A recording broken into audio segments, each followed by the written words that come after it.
Hello દોસ્તો, હું છું રામ. સ્વાગત કરું છું તમારું કરન્સી ઇન્ફોર્મેશન ગુજરાતી ચેનલમાં. તો દોસ્તો, આજે આપણે ₹1 એવા ક્રોસ કોઈન વિશે વાત કરવાના છીએ કે જે અત્યારના સમયમાં ઘણા લોકો પાસે હશે. દોસ્તો, આગળ આ ક્રોસ કોઈન વિશે વાત કરીએ તો 2004, 2005 અને 2006 આ 3 સાલમાં આ ક્રોસ કોઈન છપાયેલ છે. તે પહેલાં આપણે એક વખત સિક્કામાં નજર નાખી લઈએ, સિક્કાની આગળ પાછળ.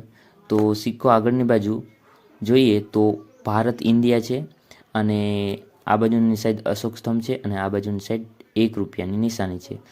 અને આ સિક્કો 2005નો છે, અને નીચે એનું મિન્ટ માર્ક હશે, જે પણ હોય, હૈદરાબાદ, બોમ્બે. ઠીક છે. આગળ વાત કરીએ તો પાછળની સાઈડ ફરતી સાઈડમાં લખેલ છે ₹1, અને પછી ઇંગ્લિશમાં લખેલ છે ₹1, અને નીચે ક્રોસની નિશાની જે છે તે છે. અને તેની અંદર જોઈએ તો ડોટ ડોટ ડોટ 4 ડોટ હશે. તો આગળ હવે આ સિક્કા વિશે જાણીએ તો આ સિક્કાનું વર્ષ છે 2004 થી 2006, એટલે આ 3 સાલમાં છપાયેલ છે. 2004, 2005 અને 2006. મેટલ છે ફેરેટિક સ્ટેનલેસ સ્ટીલ, અને વેઇટ છે 4.85 ગ્રામ. સાઇઝની વાત કરીએ તો 25 mm છે, અને શેપ સર્ક્યુલર.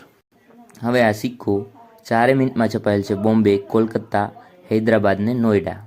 તો પહેલાં આપણે 2004ના બોમ્બે મિન્ટની વાત કરશું. તો 2004માં જે સિક્કો છપાયેલ છે તેની વાત કરીએ તો તે બોમ્બે મિન્ટમાં છે, અને કિંમત નોર્મલ કન્ડિશનમાં 300 થી 500, અને યુએનસીમાં હોય તો ₹1000 સુધી છે, જે રેર કેટેગરીમાં આવે છે.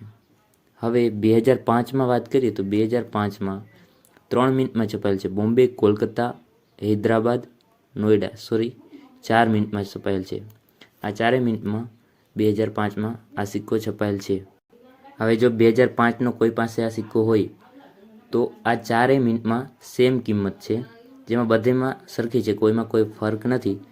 નોર્મલમાં ₹30 સુધી મળશે, અને યુએનસીમાં હશે તો ₹50. પછી તે કોઈ પણ મિનિટમાં હોય, બરાબર. 2005માં. હવે વાત કરીએ આગળ 2006.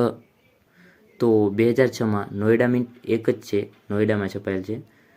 હવે નોઈડા મિન્ટમાં વાત કરીએ તેની કિંમતની, તો નોર્મલમાં હોય તો ₹50, અને યુએનસી કન્ડિશનમાં હોય તો ₹100 સુધી છે.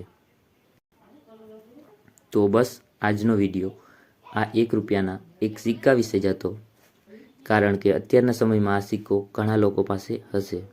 તો વિડીયોની ઇન્ફોર્મેશન સારી લાગી હોય તો વિડીયોને લાઇક કરજો, સબસ્ક્રાઈબ કરજો, અને હવે મળશું એક નવા વિડીયો સાથે. ત્યાં સુધી ટેક કેર, બાય બાય.